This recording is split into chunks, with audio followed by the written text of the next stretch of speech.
Investment casting. അപ്പോൾ നമ്മൾ investment കാസ്റ്റിനെ കുറിച്ചാണ് ഇന്ന് ഡിസ്കസ് ചെയ്യുന്നത്.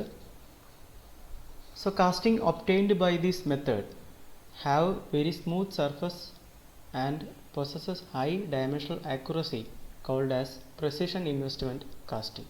സോ അതായത് നമ്മൾ ഇൻവെസ്റ്റ്മെൻറ്റ് കാസ്റ്റിങ്ങിന് മറ്റൊരു പേരും കൂടെ പറയുന്നത് പ്രിസിഷൻ ഇൻവെസ്റ്റ്മെൻറ്റ് കാസ്റ്റിംഗ് എന്നും കൂടെ പറയും. കാരണം മറ്റുള്ള നമ്മുടെ സാൻഡ് മോൾഡ് കാസ്റ്റിങ്ങിനെക്കാട്ടിലുമൊക്കെ ഇതിൻ്റെ സർഫസ് സ്മൂത്തും അതുപോലെ തന്നെ ഹൈ ഡയമെൻഷണൽ ആക്യുറസി ആയതുകൊണ്ട് നമ്മളിതിനെ പ്രിസിഷൻ ഇൻവെസ്റ്റ്മെൻറ്റ് കാസ്റ്റിംഗ് എന്നും വിളിക്കുന്നുണ്ട്. Here the casting is like sand casting method. We can't use the mold again and again. നമ്മൾ സാൻഡ് കാസ്റ്റിങ്ങിൽ കണ്ട പോലെ തന്നെ നമുക്ക് ആ മോൾഡിനെ വീണ്ടും വീണ്ടും നമുക്ക് കാസ്റ്റിങ്ങിന് വേണ്ടി എടുക്കാൻ സാധിക്കില്ല. അതായത് ഒരു എക്സ്പെൻഡബിൾ കാസ്റ്റിംഗ് ആണ് നമ്മളിപ്പം ഈ കാണുന്ന ഇൻവെസ്റ്റ്മെൻറ്റ് കാസ്റ്റിംഗ് എന്ന് പറയുന്നത്. So investment means the layer of refractory material with which the pattern is covered to make mould. അതായത് നമ്മൾ ഇൻവെസ്റ്റ്മെൻറ്റ് എന്നുകൊണ്ട് ഉദ്ദേശിക്കുന്നത് നമ്മൾ ഉണ്ടാക്കുന്ന ഒരു പാറ്റേണിൻ്റെ മുകളിലായി ഉണ്ടാക്കുന്ന ഒരു ലെയർ. ആ ലെയർ എന്ന് പറയുന്നത് ഒരു റിഫ്രാക്ടറി മെറ്റീരിയൽ ഉപയോഗിച്ചിട്ടാണ് നമ്മൾ ആ ലെയർ ഉണ്ടാക്കുന്നത്. അപ്പോൾ ആ ദൃശ്യത്തിൽ നമുക്ക് കാണാം ഏതൊക്കെയോ പാറ്റേണുകളിലെ നമ്മൾ എന്താണ് ഒരു കവറിങ് കൊടുത്തിരിക്കുന്നത്. അതാണ് ഇവിടെ ഉദ്ദേശിച്ചിരിക്കുന്നത്. ഇൻവെസ്റ്റ്മെൻറ്റ് കാസ്റ്റിംഗ് എന്ന് ഉദ്ദേശിച്ചിരിക്കുന്നതാണ് നമ്മൾ പാറ്റേണിൻ്റെ മുകളിൽ ഉണ്ടാക്കിയെടുക്കുന്ന ഒരു ലെയർ ഓഫ് റിഫ്രാക്ടറി മെറ്റീരിയൽ. അതാണ് നമ്മുടെ മോൾഡ് എന്ന് പറയുന്നത്. So casting are formed by pouring the molten metal in the mold cavities created by melting out pattern. വളരെ ഇമ്പോർട്ടൻ്റ് ആയിട്ടുള്ളൊരു പോയിൻ്റാണ്. അതായത് നമ്മളിപ്പോൾ പറഞ്ഞ ഇൻവെസ്റ്റ്മെൻ്റ് എന്ന് പറയുന്ന അതായത് ലെയർ ഓഫ് റിഫ്രാക്ടറി മെറ്റീരിയൽ ഉപയോഗിച്ച് നമ്മൾ ഉണ്ടാക്കിയെടുത്ത ഒരു മോൾഡ്. ആ മോൾഡിനകത്ത് നേരത്തെ ഉണ്ടായിരുന്ന പാറ്റേൺ അത് വാക്സോ പ്ലാസ്റ്റിക്കോ ആവാം. അപ്പോൾ അങ്ങനെയുള്ളതിനെ ഇതിൽ നിന്നും മെൽറ്റ് ഔട്ട് ചെയ്തിട്ട് ആ ഒരു മോൾഡിലേക്ക് നമ്മൾ മോൾട്ടൻ മെറ്റലിനെ പോർ ചെയ്ത് കൊടുക്കുന്നു. അങ്ങനെയാണ് ഇൻവെസ്റ്റ്മെൻറ്റ് കാസ്റ്റിംഗ് എന്ന് പറയുന്നത്. ഇനി ഒന്നും കൂടെ ഒന്ന് നോക്കാം. Casting are formed by pouring the molten metal in the mould cavities created by melting out pattern. So pattern made of wax ആയിരിക്കും. അതായത് ആദ്യത്തെ നമ്മുടെ പാറ്റേൺ എന്ന് പറയുന്നത് വാക്സ് ആയിരിക്കാം, പ്ലാസ്റ്റിക് ആയിരിക്കാം. ഇപ്പം ആ ഒരു പാറ്റേണിനെ നമ്മൾ ആ പാറ്റേണിൻ്റെ പുറത്ത് ഉണ്ടാക്കിയെടുക്കുന്ന ഒരു ലെയർ, അതായത് റിഫ്രാക്ടറി മെറ്റീരിയൽ ഉപയോഗിച്ച് ഉണ്ടാക്കിയെടുത്ത ലെയർ, ആ ലെയറിനകത്തുള്ള വാക്സിനെ നമ്മൾ പിന്നെ മെൽറ്റ് ചെയ്ത് കളയുന്നു. അപ്പോൾ അങ്ങനെയുള്ള ഈ ഒരു മെത്തേഡിനെ നമ്മൾ വേറൊരു പേരും കൂടെ വിളിക്കുന്നതാണ് ലാസ്റ്റ് വാക്സ് മെത്തേഡ് എന്നും കൂടെ. അതായത് ഒരു പാറ്റേൺ ഉണ്ടാക്കി ആ പാറ്റേൺ എന്ന് പറയുന്നത് വാക്സോ പ്ലാസ്റ്റിക്കോ ആവാം. അപ്പോൾ വാക്സ് ആണെങ്കിൽ ആ വാക്സിൻ്റെ മുകളിൽ ഉണ്ടാക്കിയെടുക്കുന്ന ഒരു ലെയർ, അതായത് റിഫ്രാക്ടറി മെറ്റീരിയൽ ഉപയോഗിച്ച് ഉണ്ടാക്കിയെടുത്ത ലെയർ, ആ ലെയറിനകത്തുള്ള വാക്സിനെ നമ്മൾ മെൽറ്റ് ചെയ്ത് പുറത്ത് കളഞ്ഞതിന് ശേഷം ആ ക്യാവിറ്റിക്ക് അകത്തോട്ട് നമ്മൾ മോൾട്ടൻ മെറ്റലിനെ പോർ ചെയ്ത് കൊടുക്കുന്നു. അപ്പോൾ ഇങ്ങനെയുള്ളൊരു കാസ്റ്റിങ്ങിനെയാണ് നമ്മൾ ഇൻവെസ്റ്റ്മെൻറ്റ് കാസ്റ്റിംഗ് എന്ന് പറയുന്നത്. അപ്പോൾ അതിൻ്റെ ഒരു ഇൻട്രൊഡക്ഷൻ പാർട്ടാണ് നമ്മളിപ്പോൾ കണ്ടത്. നമുക്ക് എങ്ങനെയാണ് ആ കാസ്റ്റിംഗ് ചെയ്യുന്നതെന്ന് നോക്കാം. അതിന് മുമ്പായിട്ട് മാസ്റ്റർ പാറ്റേൺ എന്ന് പറയുന്നത് which is equal to the part to be cast is made by metal and that can be easily machined such as brass, aluminum alloy or fusible alloy like tin, lead. അതുപോലെ തന്നെ dimension of the pattern is slightly larger than the actual size of the part to be made. അതായത് അത് compensate ചെയ്യാൻ വേണ്ടിയിട്ട് ആണ് നമ്മൾ ഈ actual സൈസിൽ നിന്ന് സ്ലൈറ്റ്ലി ലാർജറായിട്ട് നമ്മൾ പാറ്റേണിൻ്റെ ഡയമെൻഷൻ കൊടുത്തിരിക്കുന്നത്. അത് കുറച്ച് കോമ്പൻസേറ്റ് ചെയ്യാൻ വേണ്ടിയാണ്. അതായത് ഡൈഡ് അഡ്ജസ്റ്റ്മെൻറ്റ്, അതുപോലെ തന്നെ ഇൻ ദ വാക്സ് ഇൻവെസ്റ്റ്മെൻറ്റ് മെറ്റീരിയലിൻ്റെ, അതുപോലെ തന്നെ കാസ്റ്റിംഗ് മെറ്റീരിയൽ. അപ്പോൾ ഇങ്ങനെയുള്ള കാര്യങ്ങൾക്കൊക്കെ വേണ്ടിയിട്ടാണ് നമ്മൾ ഡയമെൻഷൻ ഓഫ് ദി പാറ്റേണിൽ നിന്ന് സ്ലൈറ്റ്ലി ലാർജറായിട്ട് നമ്മൾ കൊടുക്കുന്നത്. സോ നമുക്ക് ആ സ്റ്റെപ്സിലേക്ക് നോക്കാം. ഫസ്റ്റ് എന്ന് പറയുന്നത് wax or plastic is injected under pressure into the die to form an expandable pattern. നമ്മൾ ആദ്യമേ തന്നെ പറഞ്ഞു ഇതൊരു സാൻഡ് മോൾഡ് കാസ്റ്റിങ്ങിനെ പോലെ തന്നെയാണ്. അതായത് ഒരു കാസ്റ്റിങ് അതല്ലെങ്കിൽ ഒരു മോൾഡ് എന്ന് പറയുന്നത് ഒരു കാസ്റ്റിങ്ങിന് വേണ്ടി മാത്രം ഉപയോഗിക്കാൻ പറ്റുക. അതാണ് നമ്മൾ എക്സ്പെൻഡബിൾ പാറ്റേൺ എന്ന് ഉദ്ദേശിക്കുന്നത്. അതിനുശേഷം നമ്മളത് ബ്രേക്ക് ചെയ്ത് പോകും, പിന്നെ വീണ്ടും നമ്മൾ ആ മോൾഡ് ഉണ്ടാക്കിയെടുക്കണം. അപ്പോൾ അങ്ങനെയുള്ളതിനെ നമ്മൾ എക്സ്പെൻഡബിൾ പാറ്റേൺ എന്നാണ് വിളിക്കുന്നത്. അപ്പോൾ സാൻഡ് കാസ്റ്റിങ്ങും ഷെൽ മോൾഡ് കാസ്റ്റിങ്ങും ഒക്കെ എന്തിൽ വരുന്നതാണ്? എക്സ്പെൻഡബിൾ പാറ്റേണിൽ വരുന്നതാണ്. സോ ഇവിടുത്തെ എന്ന് പറയുന്നത് വാക്സ് അല്ലെങ്കിൽ പ്ലാസ്റ്റിക് ഒരു പ്രഷറിൽ, ഒരു മെയിൻറ്റൈൻഡ് പ്രഷറിൽ ഒരു ഡൈക്കകത്തോട്ട് ഇഞ്ചെക്ട് ചെയ്ത് കൊടുക്കുന്നു. ഇത് നമുക്ക് ഈ ദൃശ്യത്തിൽ കാണാം. ഈ 3D ആയിട്ടുള്ള ഈ ഫോമിൽ നമുക്ക് കാണാം. അതായത് ഇവിടെ ഒരു ഡൈ ഉണ്ട്. ആ ഡൈക്കകത്തോട്ട് നമ്മളൊരു അത് നമ്മുടെ ഒരു മെയിൻറ്റൈൻഡ് പ്രഷറിലും ടെമ്പറേച്ചറിലും നമ്മൾ ആ ഡൈക്കകത്തേക്ക് വാക്സിനെ ഇഞ്ചെക്ട് ചെയ്യുന്നു.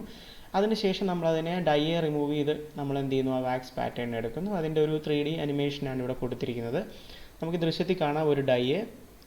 ആ ഡൈയുടെ ഇവിടെ ഒരു ഹോളുണ്ട്. അത് ഇതുവഴി നമ്മൾ ഒരു വാക്സിൻ നമ്മൾ ഇഞ്ചെക്ട് ചെയ്ത് കൊടുത്തു, അതിനുശേഷം ആ വാക്സിനെ പുറത്തെടുത്തു. അപ്പോൾ ഇതാണ് നമ്മുടെ ഇപ്പോഴത്തെ പാറ്റേൺ. നേരത്തെ പറഞ്ഞ ഇൻവെസ്റ്റ്മെൻറ്റ് കാസ്റ്റിങ്ങിലെ ആദ്യത്തെ സ്റ്റെപ്പായിട്ടുള്ള വാക്സ് പാറ്റേൺ ഉണ്ടാക്കലാണ്. അപ്പോൾ ഇതിൻ്റെ ഒരു 2D ആയിട്ടുള്ളൊരു ഡ്രോയിങ് ആണ് ഇത്. എക്സാമിനൊക്കെ നമുക്ക് ഈ ക്വസ്റ്റ്യൻസ് ചോദിക്കുവാണെങ്കിൽ ഈ ഒരു ഡ്രോയിങ് വരച്ച് നമുക്ക് ഈ സ്റ്റെപ്പ് എക്സ്പ്ലെയിൻ ചെയ്യാൻ പറ്റും. So molten wax is slightly above its melting point and injection pressure is above 4 bar. നമ്മൾ മോൾട്ടൺ, അതായത് വാക്സ് ആണ് നമ്മളിവിടെ ഉപയോഗിക്കുന്ന ആദ്യത്തെ പാറ്റേൺ എങ്കിൽ അതിൻ്റെ കണ്ടീഷനാണ് പറയുന്നത് ആ വാക്സിൻ്റെ മെൽറ്റിംഗ് പോയിൻറ്റിനെക്കാട്ടിൽ കുറച്ചും കൂടെ മുകളിലായിട്ടുള്ള ടെമ്പറേച്ചറിലും അവിടുത്തെ പ്രഷർ എന്ന് പറയുന്നത് 4 ബാറിന് മുകളിലുമായിരിക്കണം. അപ്പോൾ അങ്ങനെയുള്ള കണ്ടീഷനിലാണ് നമ്മൾ എന്ത് ചെയ്യുന്നത്, ഈ ഡൈക്കകത്തോട്ട് ഈ പാറ്റേണിനെ നമ്മൾ കൊടുക്കുന്നത്. ഇനി അടുത്ത കാര്യം എന്ന് പറയുന്നത്, ഈ മോൾട്ടൺ വാക്സ് അല്ലാതെ നമ്മൾ പ്ലാസ്റ്റിക് മെറ്റീരിയലാണ് ഉപയോഗിക്കുന്നതെങ്കിൽ, അതായത് if it is a plastic material like polystyrene, polythenes etcetera, the injection pressure is 35 bar with high temperature. അതായത് ഇവിടുത്തെ പ്രഷറും ടെമ്പറേച്ചറിനും വ്യത്യാസം വരും പ്ലാസ്റ്റിക് ആണെങ്കിൽ. മോസ്റ്റ്ലി നമ്മൾ വാക്സ് ആണ് ഉപയോഗിക്കുന്നത്. സോ നമുക്ക് അടുത്ത സ്റ്റെപ്പിലേക്ക് പോകാം.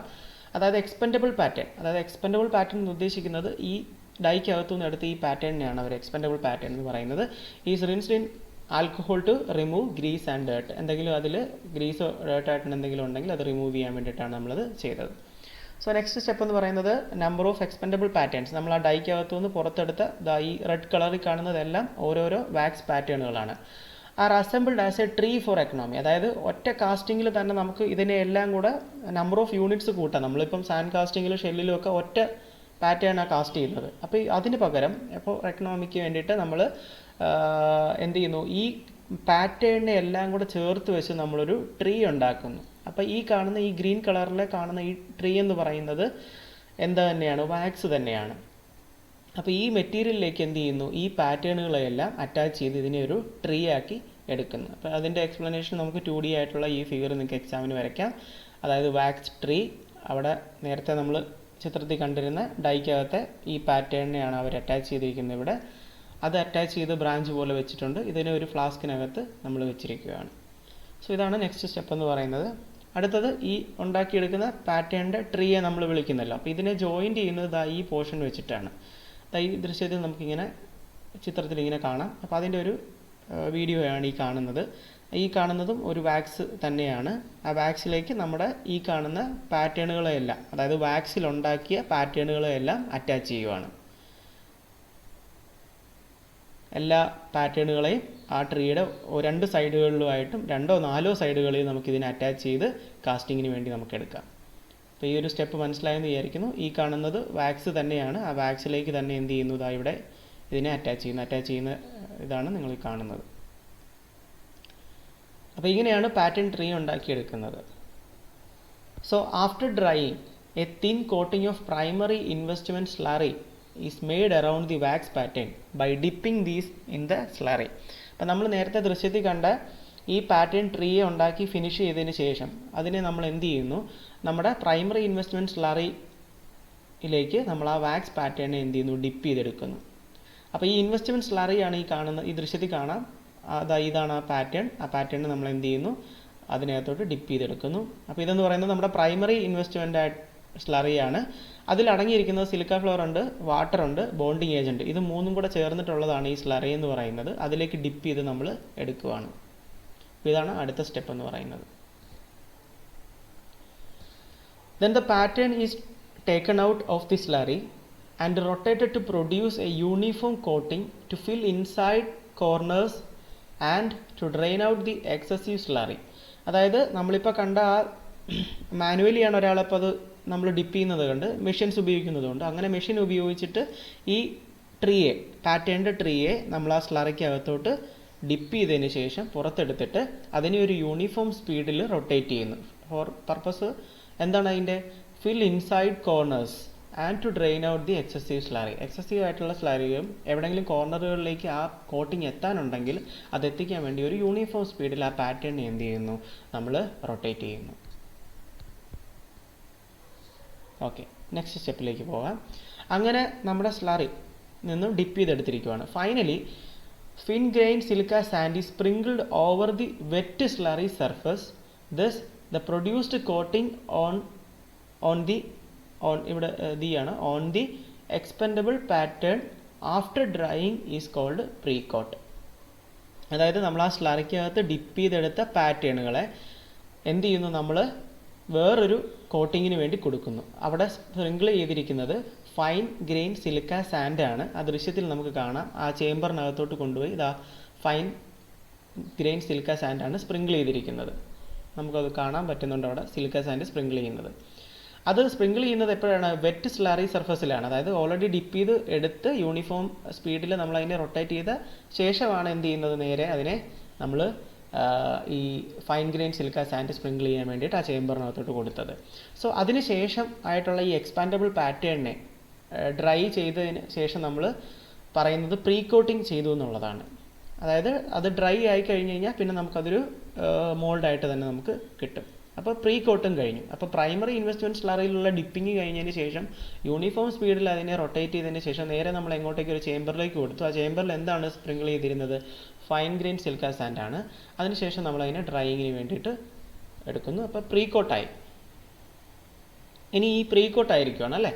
So pattern with the pre coat is then placed in a metal container type flask. Can is filled with slurry of heavy self hardening refractory material. അപ്പോൾ നമ്മൾ ഈ 2D ഫിഗറിൽ കാണാൻ പറ്റുന്നുണ്ട്. ആ ഡിപ്പ് ചെയ്ത് എടുത്ത പ്രീ കോട്ടോട് കൂടിയുള്ള നമ്മുടെ പാറ്റേൺ ട്രീ അതിനെ ഒരു ഫ്ലാസ്കിനകത്ത് വെച്ചിരിക്കുകയാണ്. അതിൻ്റെ ബാക്കി സ്പേസുകളെല്ലാം ഒരു സെൽഫ് ഹാർഡനിങ് റിഫാക്ടറി മെറ്റീരിയൽ കൊണ്ട് നിറച്ചിരിക്കുകയാണ്. ഫോർ സപ്പോർട്ടിങ്ങിന് വേണ്ടിയിട്ടാണ്. അപ്പം ഇതൊരു ടൈപ്പ് രീതിയാണ്. അതായത് അങ്ങനെ ഒരു ബോക്സ് ഉണ്ടാക്കിയെടുത്തു. ഇനി ഈ ബോക്സിനെ നമ്മൾ ഓവനകത്തോട്ട് കൊടുക്കും. കാര്യം എന്താണ്? നമ്മുടെ ഇതിനകത്തുള്ള ഈ അതായത് വാക്സിനെ മെൽറ്റ് ചെയ്ത് പുറത്ത് കളയണം. ഇപ്പോൾ ഇൻഡസ്ട്രീസിലൊക്കെ ആപ്ലിക്കേഷൻ ലെവലിൽ നമ്മളതിൻ്റെ കാണുവാണെങ്കിൽ ഇങ്ങനെ ഫ്ലാസ്കിനകത്തൊന്നും അവർ അങ്ങനെ വെക്കാറില്ല. അവർ സാധാരണ ചെയ്യുന്നത് അങ്ങനെ ഡിപ്പ് ചെയ്തെടുത്ത് ഡ്രൈ ചെയ്യാൻ വേണ്ടി അവർ വെയിറ്റ് ചെയ്യും. അതിനുശേഷം അത് ഓവനകത്തോട്ട് കൊടുത്തിട്ട് നേരിട്ട് തന്നെ ഇതിനകത്തു നിന്നുള്ള വാക്സിൻ അങ്ങ് കളയും. ഇതുപോലെ ഫ്ലാസ്ക് കാര്യങ്ങളൊന്നും കാണത്തില്ല. ഓക്കെ, നമുക്ക് അങ്ങനെ പഠിക്കാം.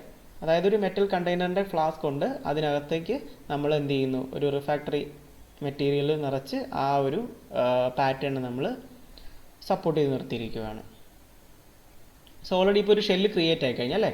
So flask is placed in an oven. Most of the wax or plastic melt and flows out of the mould by leaving a cavity with the shape of the intended casting. ആ കാസ്റ്റിങ്ങിൻ്റെ രൂപം എന്തായിരുന്നോ നമ്മൾ pattern ഉണ്ടാക്കിയിരുന്നത്, അതിൻ്റെ പുറത്തുണ്ടായിരുന്ന shell, ആ shell നമ്മൾ ഒരു ഫ്ലാസ്കിനകത്തായിരുന്നു വെച്ചിരുന്നത്. അതോടുകൂടി തന്നെ ഒരു ഓവനകത്തോട്ട് കൊടുത്തു. അതിലുണ്ടായിരുന്ന വാക്സ് എന്ത് പറ്റി? മെൽറ്റ് ചെയ്ത് പുറത്തേക്ക് പോയി. സോ നമുക്കൊരു ക്യാവിറ്റി ഉണ്ടാക്കിയിട്ടാണ്, ആ ക്യാവിറ്റി എന്ന് പറയുന്നതാണ് നമുക്ക് വേണ്ട നമ്മുടെ ഷേപ്പ്. അതാണ് ആ കാസ്റ്റിങ്ങിൽ ഇപ്പോൾ കിട്ടിയിരിക്കുന്നത്. So remaining wax is removed by drying furnace which is gradually heated from 150 to 800 degree Celsius. അതായത് ഈ കാണുന്ന ഷെല്ലിനെ, അതായത് നമ്മുടെ ഈ മോൾഡിനെ, ഇതിനകത്തുണ്ടായിരുന്ന വാക്സ് എന്ത് ചെയ്തു? നമ്മൾ മോൾട്ടൺ വാക്സിനെ നമ്മൾ ഓവനകത്ത് വെച്ച് ഉരുക്കി പുറത്തേക്ക് കളഞ്ഞു. അതിനുശേഷം ഉണ്ടായിരുന്ന ഈ ഒരു ഷേപ്പ്, ഒരു ക്യാവിറ്റി ആയിട്ടുള്ള ഈ ഒരു ഷേപ്പിനെ നമ്മൾ വീണ്ടും ഒരു ഡ്രൈയിങ് ഫർണസിലേക്ക് കൊടുക്കുന്നുണ്ട്. അതാണ് ഈ ഇതിനകത്ത് നമുക്ക് കാണാം. ഡ്രൈയിങ് ഫർണസിലേക്ക് കൊടുക്കുകയാണ്. അതായത് അതിനകത്ത് മിച്ചമായിട്ട് എവിടെയെങ്കിലും കോർണറുകളിലോ എവിടെയെങ്കിലും ഒക്കെ വാക്സ് ഇരിപ്പുണ്ടെങ്കിൽ അതെന്ത് ചെയ്യും? അതിൽ നിന്ന് റിമൂവ് ആയി കിട്ടും. അതിന് വേണ്ടിയിട്ടാണ് നമ്മൾ ഫർണസിലേക്ക് കൊടുത്തത്. സോ ആ വാക്സ് പോയി കഴിഞ്ഞപ്പോൾ നമുക്ക് എന്ത് പറ്റി? ഇതാ ഇവിടെ ക്യാവിറ്റി കിട്ടി. സോ ഇനി സ്വാഭാവികമായിട്ട് എന്ത് ചെയ്യുന്നു? നമ്മുടെ കാസ്റ്റിംഗ് എങ്ങനെയാണ്? ആ ക്യാവിറ്റിക്കകത്തോട്ട് മോൾട്ടൺ മെറ്റലിനെ പോർ ചെയ്ത് കൊടുക്കുന്നു. അപ്പോൾ ഈ ദൃശ്യത്തിൽ കാണാം, ആ ഒരു ഷെല്ല്, ആ ഷെല്ലിനകത്തോട്ട് എന്ത് ചെയ്യുന്നു? മോൾട്ടൺ മെറ്റലിനെ പോർ ചെയ്ത് കൊടുക്കുന്നു. അപ്പം ഇതിനകത്തോട്ട് പോർ ചെയ്ത് കൊടുത്തു കഴിഞ്ഞാൽ എന്ത് സംഭവിക്കും? ആ ഷേപ്പിലേക്ക് തന്നെ നമുക്ക് എന്ത് കിട്ടും? നമ്മുടെ ആ കാസ്റ്റിംഗ് കിട്ടും. അപ്പോൾ വാക്സ് ആയിരുന്നു ആദ്യം. അതിനുശേഷം ആ വാക്സിനെ നമ്മൾ എന്ത് ചെയ്തു? ഇതിൽ നിന്ന് മെൽറ്റ് ചെയ്ത് പുറത്തേക്ക് കളഞ്ഞു. അതിനുശേഷം അതിനകത്തുണ്ടായിരുന്ന ബാക്കി മിച്ചമായിട്ട് എന്തെങ്കിലും വാക്സ് അവിടെ എവിടെയെങ്കിലും ഉണ്ടെങ്കിൽ അതിനെ ആ ഡ്രൈയിങ് ടൈമിൽ ബാക്കി ഫർണസിൽ വെച്ചിട്ട് പോയി. അവിടെ നമ്മൾ 150 to 800 ഡിഗ്രി സെൽഷ്യസിലാണ് അത് ഡ്രൈയിങ് ചെയ്യുന്നത്. സ്വാഭാവികമായിട്ട് അവിടെ ഉണ്ടായിരുന്ന ബാക്കി മിച്ചമായിട്ടുള്ള വാക്സുകളെല്ലാം പോയി. ആ ക്യാവിറ്റിക്കകത്തേക്കാണ് നമ്മൾ എന്ത് ചെയ്തത്? ഈ മോൾട്ടൺ മെറ്റലിനെ ഇപ്പോൾ പോർ ചെയ്ത് കൊടുക്കുന്നത്. സോ നമ്മൾ ആ ഷെല്ല് പോലുള്ള ഈ മോൾട്ടൺ മെറ്റലിനെ നമ്മൾ പോർ ചെയ്ത് കൊടുത്തു ഈ ഷെല്ലിനകത്തോട്ട്. അങ്ങനെ നമ്മുടെ കാസ്റ്റിംഗ് ഫിനിഷ് ചെയ്യും. അതായത് അതിൻ്റെ കൂളിംഗ് ടൈം കൊടുത്തു കഴിഞ്ഞ് കഴിഞ്ഞാൽ നമുക്ക് ഈ ഷെല്ലിനെ ബ്രേക്ക് ചെയ്ത് കഴിഞ്ഞാൽ നമുക്ക് എന്ത് ചെയ്യും? നമ്മുടെ മെറ്റീരിയൽ എന്തായിരുന്നു അതിനെ നമുക്ക് അതിൽ നിന്ന് കട്ട് ചെയ്തെടുക്കാം. So after cooling the flask is removed hard refractory investment is knocked off by a hammer or other vibratory means. അതായത് കാസ്റ്റിംഗ് കംപ്ലീറ്റ് ആയി കൂളിങ്ങിന് വേണ്ടി ഒരു സമയം പ്രത്യേകം നമ്മൾ കൊടുത്തു. അതിനുശേഷം അതിൻ്റെ പുറമേ ഉണ്ടായിരുന്ന ആ റിഫ്രാക്ടറി ഹാർഡായിട്ടുള്ള റിഫ്രാക്ടറി ഇൻവെസ്റ്റ്മെൻറ്റിനെ നമ്മൾ എന്ത് ചെയ്യുന്നു, ഒന്നില്ലെങ്കിൽ നമുക്കതിനെ ബ്രേക്ക് ചെയ്ത് കളയാം, അല്ലെങ്കിൽ നമുക്ക് ഇതുപോലെ എന്തെങ്കിലും ഒരു വൈബ്രേഷണറി അല്ലെങ്കിൽ വൈബ്രേറ്ററി മീൻസിൽ നമുക്കതിനെ കളയാം. മോസ്റ്റ്ലി ഹാമർ ചെയ്ത് കളയാറാണ്, അല്ലെങ്കിൽ ഒരു വൈബ്രേറ്ററി മെഷീൻസ് എന്തെങ്കിലും ഉണ്ടാവും, അത് വെച്ചിട്ട് നമ്മളതിനെ അതിൻ്റെ സിറാമിക് മോൾഡിനെ നമ്മൾ റിമൂവ് ചെയ്ത് കളയും. അങ്ങനെ നമ്മുടെ കാസ്റ്റിംഗ് ഫിനിഷ് ആയിട്ടുണ്ട്. സോ ഇവിടെയാണ് കാണുന്നത്, അതായത് നമ്മൾ 2D ഡ്രോയിങ് കണ്ടതിൻ്റെ ഫൈനൽ ഇതാണ്. ഇനി ഈ കാസ്റ്റിങ്ങിനെ എന്ത് ചെയ്യും, ഇവിടെ നിന്നും അതിനെ കട്ട് ചെയ്ത് റിമൂവ് ചെയ്ത് എടുക്കുമ്പോൾ നമ്മുടെ കാസ്റ്റിങ്ങിൻ്റെ ഇതായി. അപ്പോൾ ഇങ്ങനെയാണ് നമ്മൾ ഇൻവെസ്റ്റ്മെൻറ്റ് കാസ്റ്റിംഗ് നടത്തുന്നത്. അപ്പോൾ ആ ഇൻവെസ്റ്റ്മെൻറ്റ് കാസ്റ്റിങ്ങിൻ്റെയാണ് നമ്മളിപ്പോൾ കണ്ടത്. ഇപ്പോൾ ഫൈനലായിട്ട് ഈ കാസ്റ്റിംഗ് എന്ത് ചെയ്യും, അപ്പം ഇവിടെ നോക്കിക്കഴിഞ്ഞാൽ നമുക്ക് മനസ്സിലാവും, ആദ്യം വാക്സ് പാറ്റേൺ ആണ് ഈ കണ്ടത്, അതിനുശേഷമുള്ള നമ്മുടെ ഫൈനൽ മെറ്റൽ കാസ്റ്റിംഗ് ആണ് ഈ കിട്ടിയിരിക്കുന്നത്. അപ്പം ഒരേ കാസ്റ്റിംഗ് മെറ്റീരിയൽ തന്നെ നമുക്ക് എന്ത് ചെയ്യുന്നു, പല ടൈമിലായിട്ട് കാസ്റ്റ് ചെയ്യുന്നതിന് പകരം ഒരൊറ്റ ട്രീയിൽ തന്നെ എല്ലാത്തിനും അറ്റാച്ച് ചെയ്ത് ഒരു ക്യാവിറ്റി ഉണ്ടാക്കി അതിന് നിന്നും മാനുഫാക്ചർ. അപ്പോൾ ചെറിയ രീതിയിലുള്ള എന്തൊക്കെയോ കാര്യങ്ങളാണ് നമ്മൾ എന്ത് ചെയ്യുന്നത്, കാസ്റ്റ് ചെയ്തതിൽ നിന്ന് എടുക്കുന്നത്. അതിൻ്റെ ഒരു 3D അനിമേഷൻ നമുക്ക് നോക്കാം. വാക്സിനെ നമ്മൾ ഡൈക്കകത്തോട്ട് ഇഞ്ചെക്ട് ചെയ്ത് കൊടുത്തു. അതിനുശേഷം ആ വാക്സിനെ നമ്മൾ പുറത്തെടുത്തു. അതാണ് ഇപ്പം നമ്മുടെ പാറ്റേൺ. ആ പാറ്റേണിനെ ഒരു വാക്സ് ഇതിലേക്ക് തന്നെ അറ്റാച്ച് ചെയ്ത് ഒരു ട്രീ ആക്കി എടുത്തു. സ്ലറി കോട്ടിങ്ങും അതുപോലെ പ്രീ കോട്ടിങ്ങും ഒക്കെ നടത്തി നമ്മൾ നേരെ നമ്മുടെ ഓവനിലേക്ക് കൊണ്ടുപോയി അതിനെ ഹീറ്റ് ചെയ്ത് അതിനകത്തുണ്ടായിരുന്ന വാക്സിനെ എല്ലാം മെൽറ്റ് ചെയ്ത് പുറത്തേക്ക് കളഞ്ഞു. അതിനുശേഷം എന്ത് ചെയ്യുന്നു, വീണ്ടും നമ്മൾ ആ മോൾഡിനകത്തോട്ട് ക്യാവിറ്റിക്കകത്തോട്ട് നമ്മൾ മോൾട്ടൺ മെറ്റലിനെ പോർ ചെയ്ത് കൊടുക്കുന്നു. സർട്ടൺ ടൈം നമ്മൾ അതിന് കൂൾ ചെയ്യാൻ വേണ്ടി കൊടുക്കുന്നു.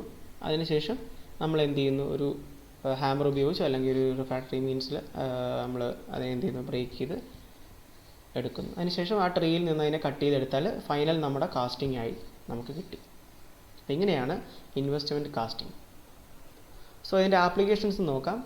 മെയിൻലി പ്രൊഡക്ഷൻ ഓഫ് നോസിൽ, അതുപോലെ ബക്കറ്റ്സ്, വെയിൻസ് ആൻഡ് ബ്ലേഡ്സ്. നമ്മൾ ടർബൈൻ്റെ നോസിലും ബക്കറ്റും വെയിനും ഒക്കെ അറിയാമല്ലോ, ഇമ്പൾസും അപ്ലാനിലും ഫ്രാൻസിസിലും ഒക്കെ ഉള്ള. അപ്പോൾ അങ്ങനെയുള്ള ഇതിന് വേണ്ടിയിട്ടും, അതുപോലെ ഗ്യാസ് ടർബൈൻ്റെ ബ്ലേഡുകൾ, അതാണ് ഇവിടെ ഉദ്ദേശിക്കുന്നത്, ബ്ലേഡ് ഫോർ ഗ്യാസ് ടർബൈൻ. അപ്പോൾ ഇങ്ങനെയുള്ളതൊക്കെയാണ് ആപ്ലിക്കേഷൻ. അതുപോലെ തന്നെ part for producing aerospace industry such as aircraft engine, frame, fuel system. This process applied in costume jewellery. അതുപോലെ റോക്ക് ഡ്രിൽ ത്രെഡിൻ്റെ ചേസർ ഹോൾഡർ ബ്ലോക്സ് ഒക്കെ നമുക്ക് പ്രൊഡ്യൂസ് ചെയ്യാൻ എടുക്കാം. Parts for producing machine tools, accessories, scientific instruments, sawing machine. Small parts such as reciprocating slide for cloth cutting machines, movie camera parts, etc. are produced by this method. അപ്പോൾ various ഫീൽഡിലുള്ള ആപ്ലിക്കേഷനാണ് investment കാസ്റ്റിങ്ങിന് ഉള്ളത്. Advantage എന്ന് പറയുന്നത് complex shape can be cast accurately, surface finish വളരെ നല്ല surface finish ഉണ്ട്, ഹൈ ആക്യുറസിയാണ്. Number of casting can be made at a time. അതാണ് നമ്മൾ നേരത്തെ പറഞ്ഞിരുന്നത്. നമ്പർ ഓഫ്, അതായത് നമുക്ക് കൂട്ടാൻ സാധിക്കും, 50-100 യൂണിറ്റുകളായിട്ട് നമുക്ക് ഒറ്റ കാസ്റ്റിങ്ങിൽ തന്നെ പ്രൊഡ്യൂസ് ചെയ്തെടുക്കാൻ പറ്റും. Undercut and other intricate shape which would not allow the withdrawal of a normal pattern are easily obtained. Unmachinable alloy can be cast. Limitations ഉണ്ട്. Only small size of the casting can be made. This process is more expensive. A location of holes is impossible. നമ്മൾ sand mould കാസ്റ്റിങ്ങിലൊക്കെ അതുപോലെ shell mould കാസ്റ്റിങ്ങിലൊക്കെ നമുക്ക് core വെച്ച് കൊടുത്തതിന് ശേഷം നമുക്ക് hollow ആയിട്ടുള്ള casting ഒക്കെ പറ്റുമായിരുന്നു. ഇവിടെ ഹോളോ ആയിട്ടുള്ള കാസ്റ്റിങ്ങിന് ബുദ്ധിമുട്ടുണ്ട്. അപ്പോൾ ഹോൾസൊക്കെ ലൊക്കേറ്റ് ചെയ്യാനായിട്ട് ഇമ്പോസിബിളാണ്. അതാണ് ഇതിൻ്റെ ഒരു ലിമിറ്റേഷൻസ്. Thank you.